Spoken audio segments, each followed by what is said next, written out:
Hello everyone, it's Ginger here. Welcome back to another video, and I am just chilling out on the sofa in front of the open roaring fire. Just chilling out and relaxing and doing some sketches today. So I will change camera angle so you're not all staring at the open fireplace, and we will just crack on with just some sketches. So we are back with my sketchbook. So that's the last two sketches that was in my book. Just kind of doing a couple of studies from the photo that I'd taken, and then a really quick kind of watercolor, charcoal and pastel sketch, just to kind of what I was looking for, the kind of colors. You know, I wanted some boldness, but also just to kind of tone it down a wee bit.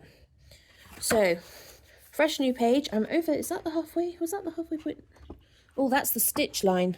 So that means that we are over the halfway point. Look how crinkled everything's getting in my sketchbook.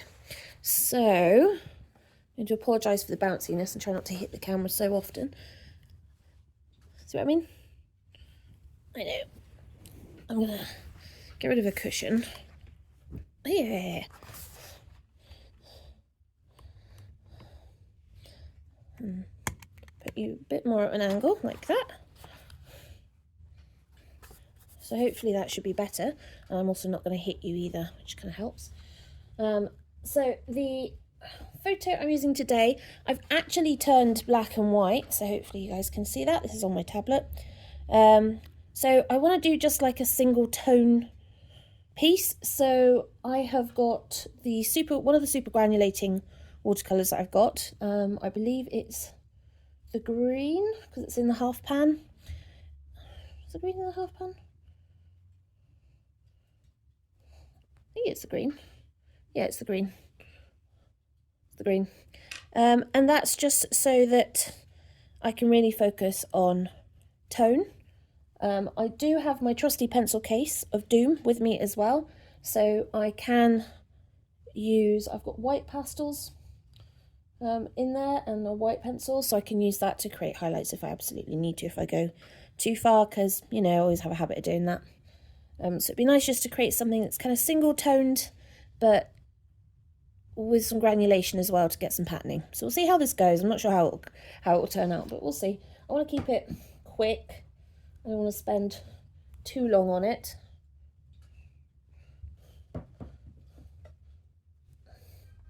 Go, shoo, right.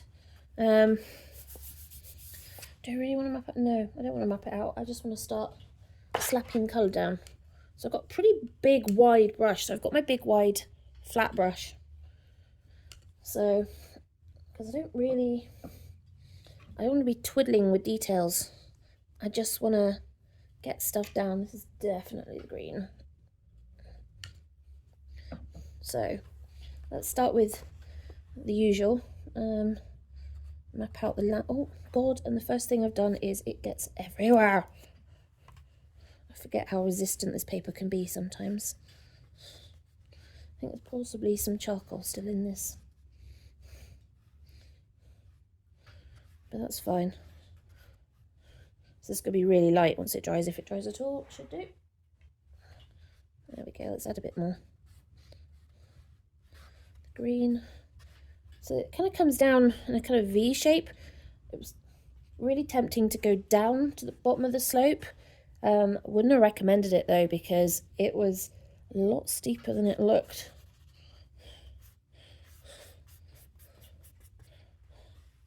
Yeah.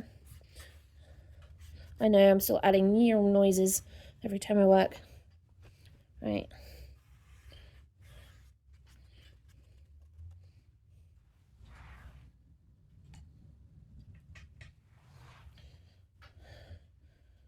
Now there's a lot going on down here, but I really want to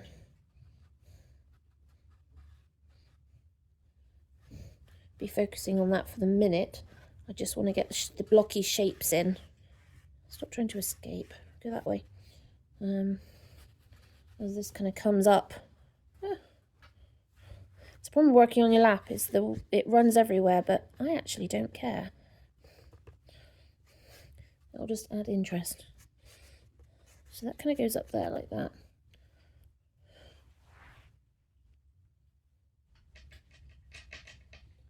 It's a bit darker. It's got this gorgeous kind of rock shape. Stop running that way. Here. It kind of comes out. There's another little bit there. There's a bit here. And then this is escaping everywhere, but who cares?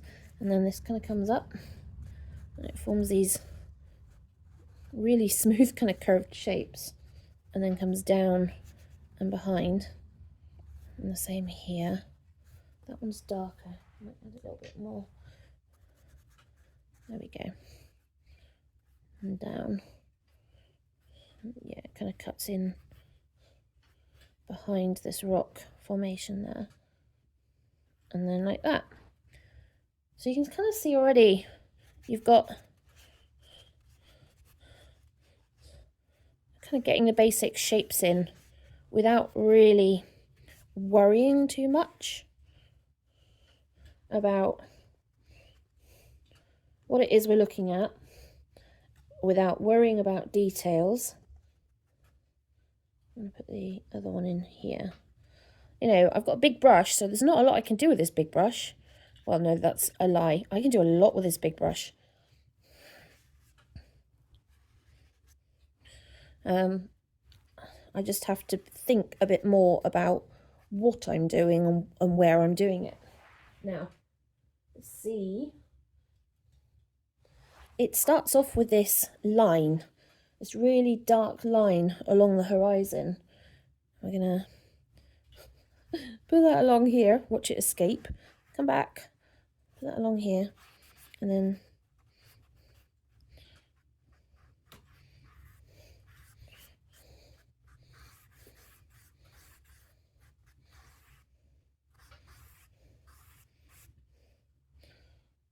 we'll do that.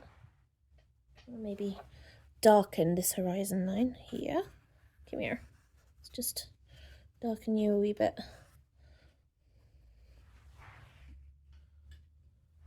And then add some water along the bottom of it. Help it spread.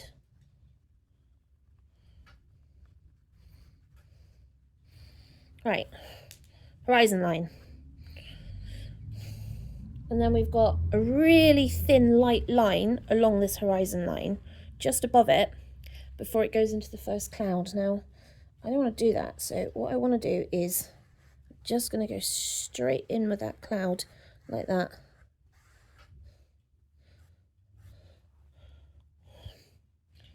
And then there's a second one. Top one's more, yeah, the bottom one's darker, so probably, oh, come on, follow me. Head that way, please. Perfect, right. And then you've got another line of light, and then some little bitty clouds that kind of,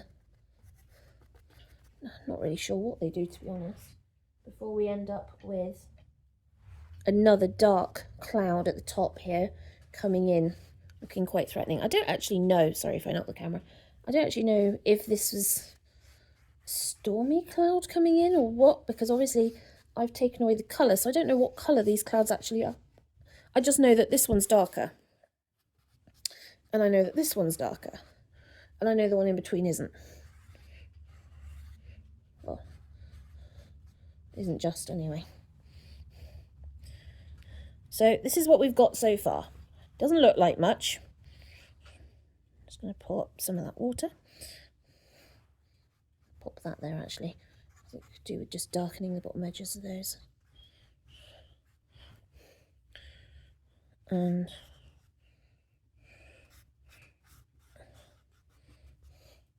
this here. Right, doesn't look like much now, does it?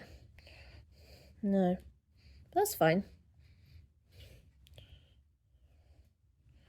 How wet is it? If I tip it, you can see how wet the page is in the light from the window. So I'm just looking to see, most of this section here is dry, so I can work on that.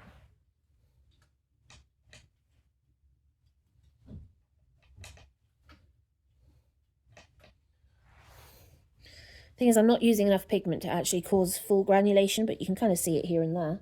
So where this bit is, you've got this darker section here at the top there.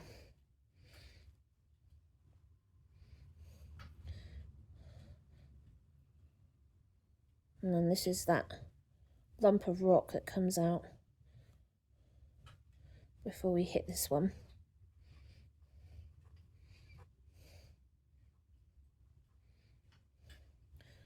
Now, before you all start up on me, I am not a watercolourist.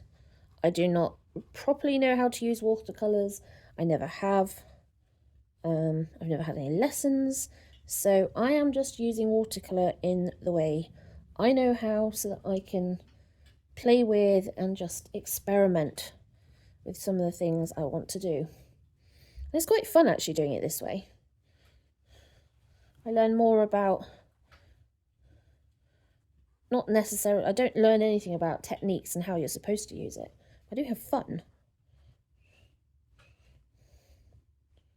So this area, because I'm kind of running out of pigment as I work, but that's kind of what I wanted, so I can make this paler without adding water. So that goes up there, and then this comes round like this before we start getting our darker shapes. So let's create some darker shapes. For example, this rock formation, I'm going to move it out slightly. I think I made it too close to the rest. So you can see that's the original line. I've moved it over. Oop.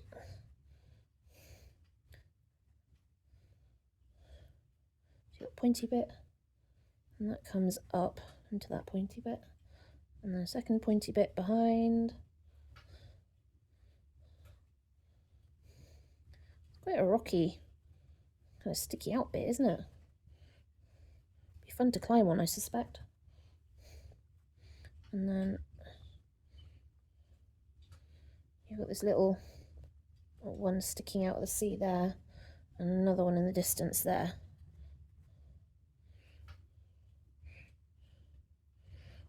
Like that. So you can see that.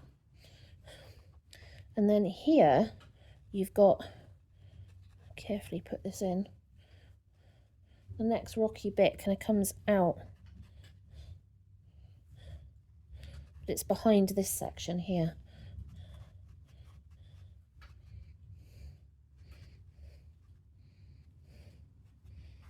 Like that.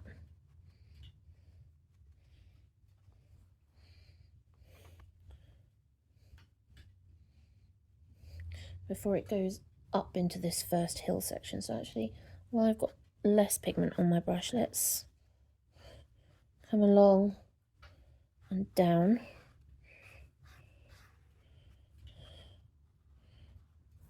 Because I can make that darker in a minute. Because like this, I need to make this one really dark. But what I don't want to do is, if I put that down now, while this is still wet, it's just going to go everywhere. But look at the granulation, isn't that fun? This is all pretty simple, you know. This is only one colour so far. I've done nothing else to the page, and I will be adding some pastel. But I really have, you know, there's not really adding a lot anywhere to this.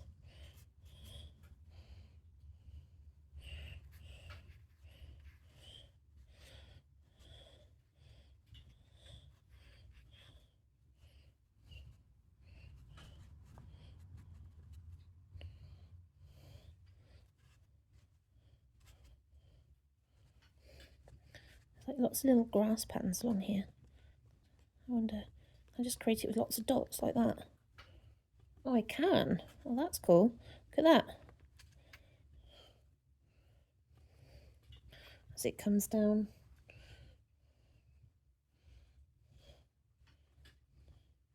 That is darker there. So can I just make this darker here, like that?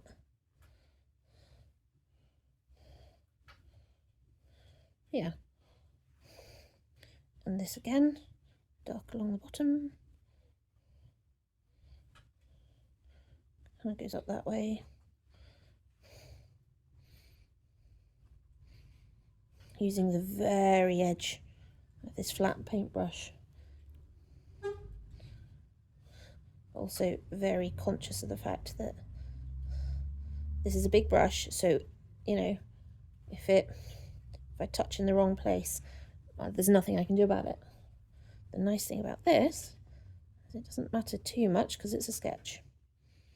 Is it a sketch? Can you call it can you still call it a sketch if you're painting? I don't know is the answer to that one. There's like a little section here that's darker.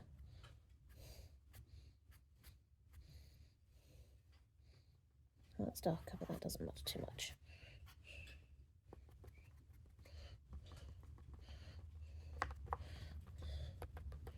So it's just kind of dabbing with the brush to create all these different textures.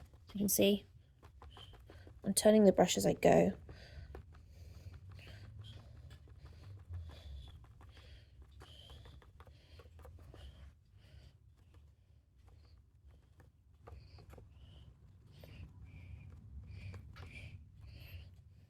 And that's better.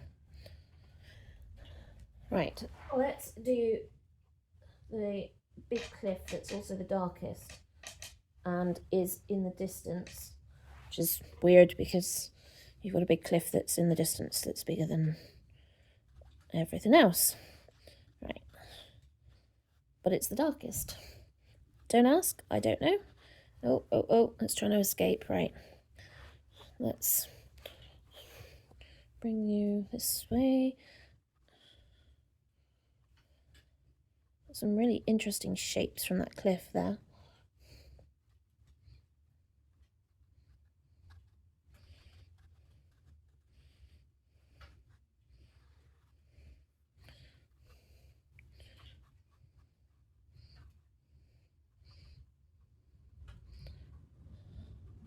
Trying to be conscious of where it kind of cuts next to this rock, but it's quite hard to do.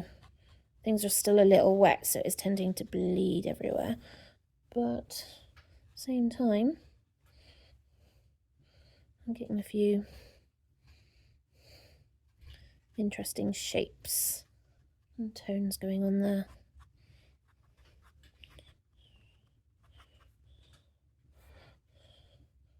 Yeah, I'm going to need to lighten where this is, but that's fine.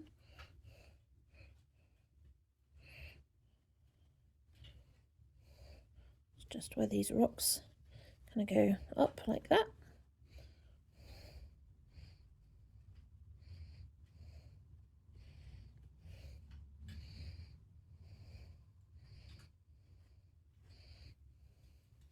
So I'm not sure, this wasn't like a sandy bottom down here.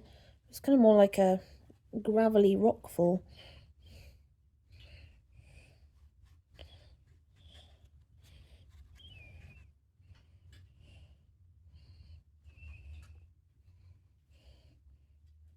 Do that there.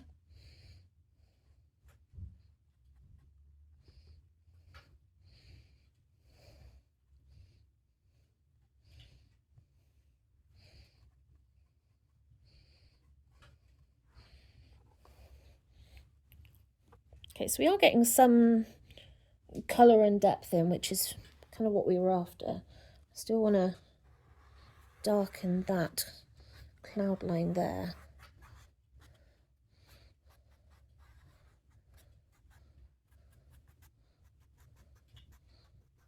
And there. And the bottom there. And then bottom half of this cloud here.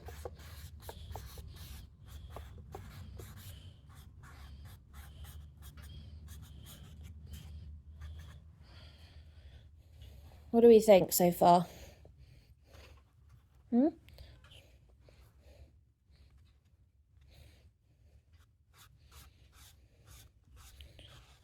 Yeah, that's that. line here that we wanted for the cliff that's in front. And it comes down here. Yeah. The sea I've just left as this single tone and not touched. I don't think I actually need to. We've got the horizon line, which is where the darker line is, and that's just worked fine. How wet is this? Yeah, it's still fairly damp. So I'm just going to pick up some more heavier pigment and just darken up this cliff edge here.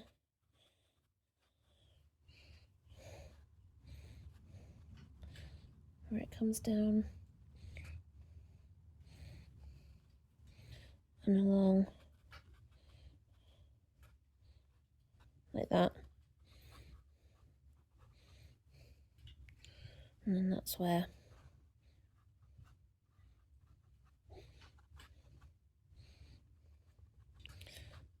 rocky outcroppy thingy is. That looks a bit better. There's like a darker line here on this cliff as it comes down. I suspect it's kind of more hollowed out there.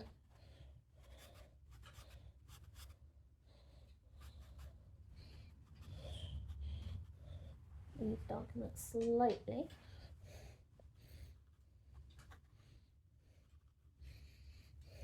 It's quite dark there.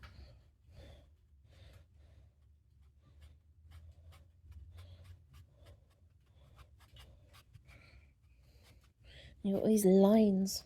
It's really cool.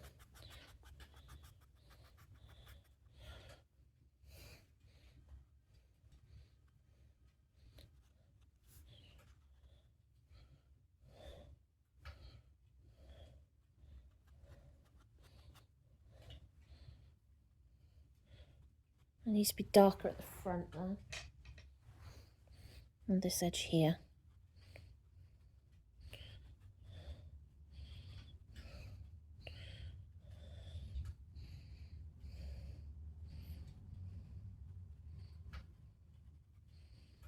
Like that.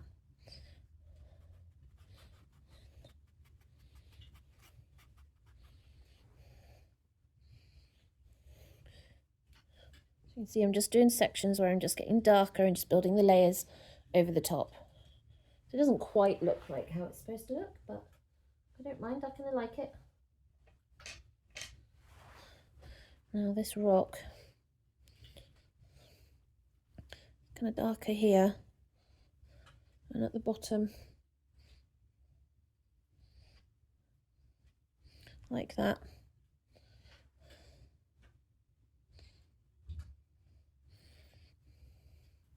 And then again here.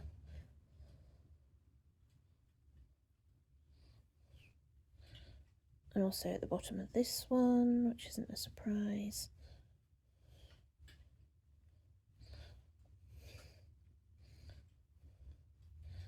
The bottom of that one. I'm just kind of dabbing the brush in the long lines, make this look, I don't know, rock-like? Rock-like. It's probably the best way to describe it.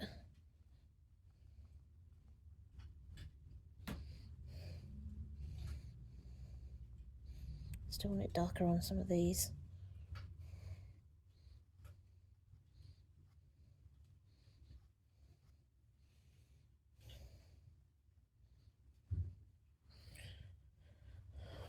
Oh yeah, okay, so you can kind of see, or at least I believe you can see, it does kind of look more like rocks now.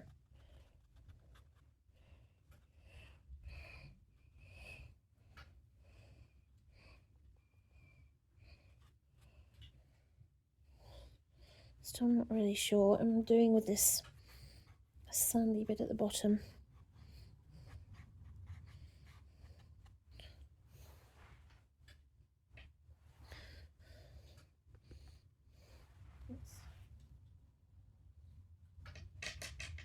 Let's add a bit of depth to the rocks on this side, and that should help. So So that's one of them. It comes down there. This is the other one. I hadn't really kind of looked at these, and I knew they were here. I knew I'd have to deal with them at some point.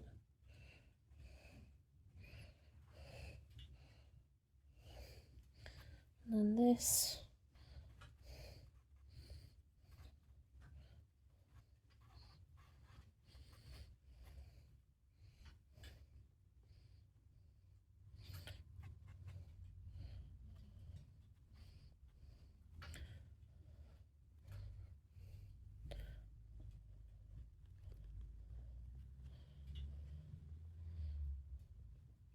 Yeah, it just needs to curve down like that.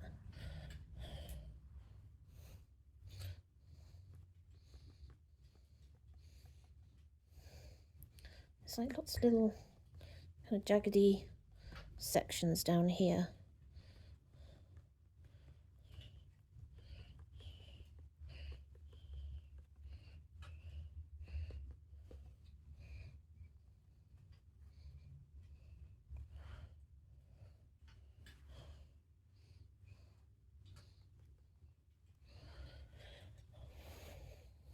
Actually, that's not bad, but can't really add anything until it's really dry. If I tip it, you can see the light from the window hitting it, showing me where all the wet patches are. The sky's fine, but the rest of it's still very wet. So let's let that dry for a second. And I will fish out a colour. Do I want this? Should we see? So what is this? Is this a Carver Fellow? Well, it's a polychromos, but doesn't really like working on these pages very well. However, I've got a white pastel, I've got my blue white pastel, which I really like, but we'll use the white one. And then that will give us some highlights. So for example, sunlight's reflecting off the sea on this side.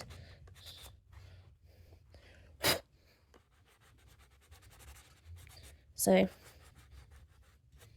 I don't know how well you can see that actually. Let me bring it closer.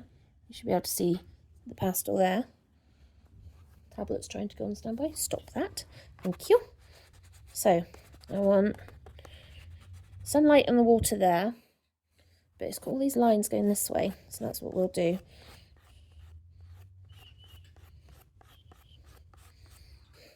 And then as it comes in, got loads of sections of it kind of around, all this foam kind of around.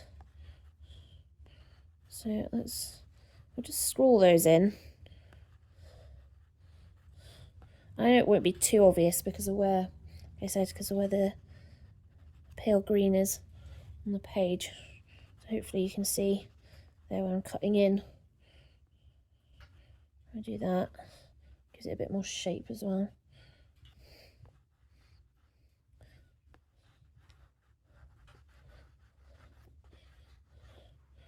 So I've just got, hopefully you can see that, where all the lines are, the kind of foam around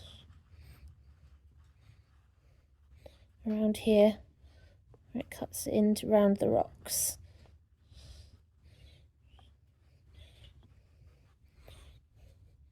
Yeah, I like that. Now in the sky, you've got these brilliant white bands that are between different cloud shapes. So we'll just add the pastel in, and it will help give the sky a bit of texture. Because most of this comes down along here and this way, above this landmass. It's also a lot lighter up here, so I'll add some of it up here, like that. So bring that in, you can just about see that on there. And I don't want to touch the line at the bottom, or do I? Do you know what? Stuff it, right? I'm going to turn this round, and I'm just going to very carefully find the nearest sharp. Oh, there's a sharp edge. See that on the pastel? So, and I'm going to press really hard and go all the way along. Whoa, look at that. That's giving a really nice clean line along there now. Oh, I likey. Right, how's the wetness doing? Ooh, it's getting there. I'm liking how this sketch is turning out, actually. It's turning out better than I thought it was going to. Monochromatic sketches are great because they do give you the ability to kind of mess around and play without any constraints. I'm not having to think about the details. I'm not having to think about the colours. So really, I'm just thinking about shape, texture, and tone, which is just as important as colour, to be honest. So it's great sometimes just doing these sketches in kind of monochrome to be able to kind of get an idea of what the actual structure of the image is that you're going to be painting, and not just the overall look, which colour only forms a small part of. So this almost dry. Tempted just to kind of go over it anyway. Just want to add some texture to the top of these cliffs here, because that kind of comes like that, and then it's dark for quite a way, but also it kind of joins this one, the front cliff. I'm going to call it the front cliff. I know I'm painting straight onto this and it's still wet, so I wouldn't worry. Not the first time. Don't mind getting the pastels just slightly wet when working. Now, this front bit of cliff's weird because it's really light at the bottom here.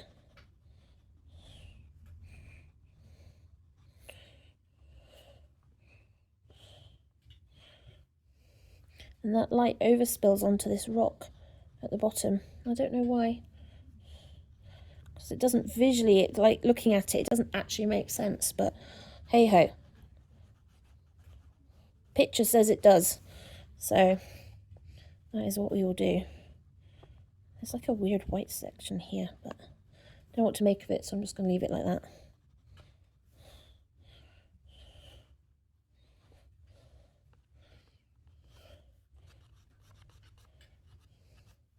That's the rock. This kind of comes down, kind of comes that way.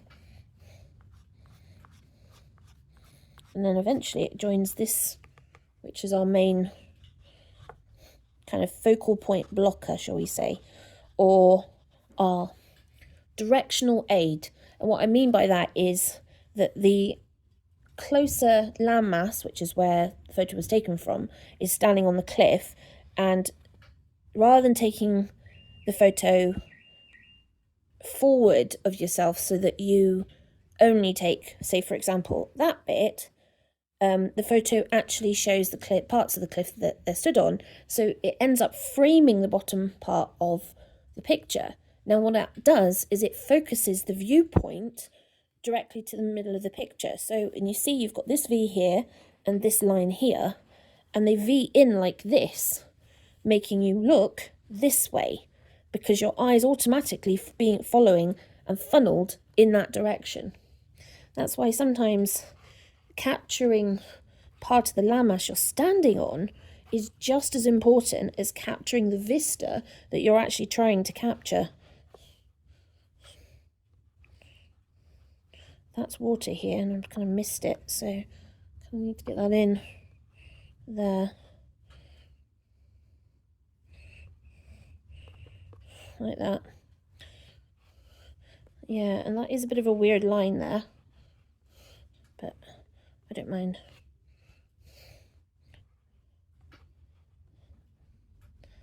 So this is a rock that's just really sticking out here.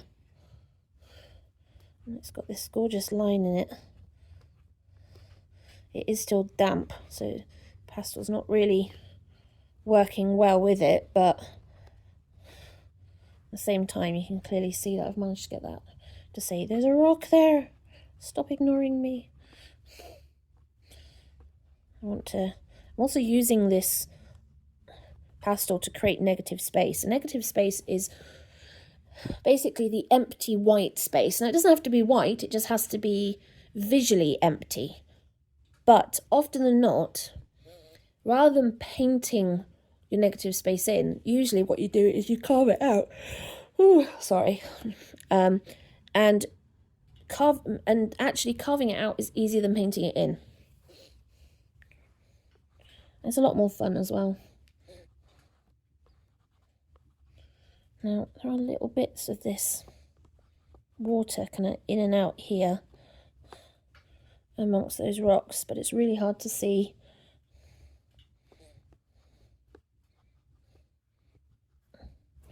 So I'll put that in there, and actually that makes a bit more sense now, like that.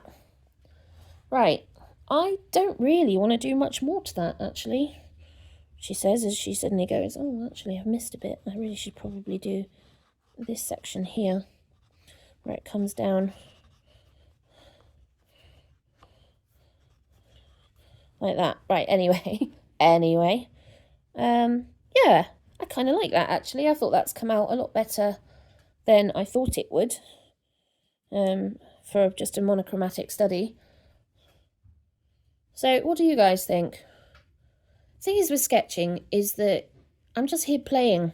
This is the first steps towards creating an actual working piece, an actual painting piece. And the idea is to get this down and be able to play, look at kind of the sort of thing you want to create, and have the opportunity to try different things before you actually commit to the actual piece you want to create. Now, I don't know about you guys, but art is and can be a very expensive hobby.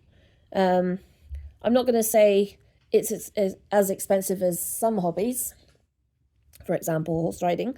And,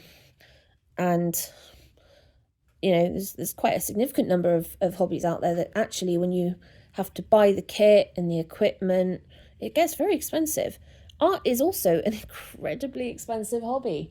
And I don't think sometimes people really appreciate how much money goes into the sort of supplies that you actually use. You don't just buy your supplies and create a masterpiece straight off the easel. You have to do processes like what I'm doing here with the sketching and going through that. But that requires resources, that requires materials, that requires equipment, that requires time. And time is the most expensive part of turning a hobby like this into a business, because it's your time, and the more time you put into one thing means you're not putting it into something else that could be generating money. So, sketching is a really important part of the process, but it's also a good way of making sure that you know what you want to do before you actually commit to your main piece, because the main piece is the expensive bit, not the sketching. The sketching is still expensive at the end of the day. Depending on the sorts of materials you use. I try to keep it cheap by using, the regular materials and then reusing the same materials to create the main painting. That also gives me continuity, but it also gives me the ability to be confident in using those materials and knowing what I can create with them.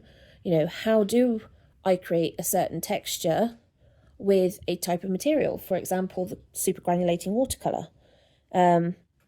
How do I get it to really granulate? How do I get it to split colour? Now, this is a split colour one, and you can't even really see. I can see in some parts. I can see the browny pink tones coming through in some parts, but not much. So you wouldn't know this was a split tone granulating watercolour, but it is. And, how do I, if I wanted it to create that split tone in my main piece in order to create texture, I need a vessel to be able to play and experiment with, to learn how to actually use that medium to create the textures I'm looking for. And that's why sketchbooks are such a good resource. So I know, for example, that the more pigments I use, in other words, the more paint I pick up from the half pan of this super granulating watercolour, the more likely it is to split and create those two-tone colours when I add water. And then you go, well, how much water do you need? Well, I've discovered over various techniques and trials in the sketchbook that I need quite a lot of water to get it to split. But I need a lot of pigment and I need a lot of water. So I need quite a big space. So it's probably not going to split if I'm using it concentrated, or I'm using a lot of water and not enough of the paint, or I'm painting in very small areas, I'm not going to achieve that look. So it's all things I get to play with while doing these sketches in the sketchbook, to go, right, not only do I want to check the overall form of the painting, where am I putting various objects, how much have I cropped this photo, and this photo I've cropped it to a square, so I've lost bits and pieces of it, and then again, as I've worked it, I've taken a lot of detail out. Whether or not I put that back in when I do the main painting, I don't know, but I like it how it is. I've got it on here. So yeah, it's one of those things where sketchbooks are actually, for me, quite important, and I would always recommend getting a sketchbook. If you can get over the hump of the terrifying thought of wasting time and wasting materials to use a sketchbook, or even feeling silly because you know that what you produce in a sketchbook isn't going to be, your best work, it doesn't matter. Absolutely doesn't matter. The whole point is it's there to experiment. I will spray this with my cheapo hairspray, and I will close and bind the book, and I will put the sketchbook back on my shelf. Most of you won't see it again. However, I am producing my sketchbook zine, and the reason for that is to show you all that sketchbook's there to have fun, to experiment, and here is the stuff I'm creating with it. It's not 100% perfect.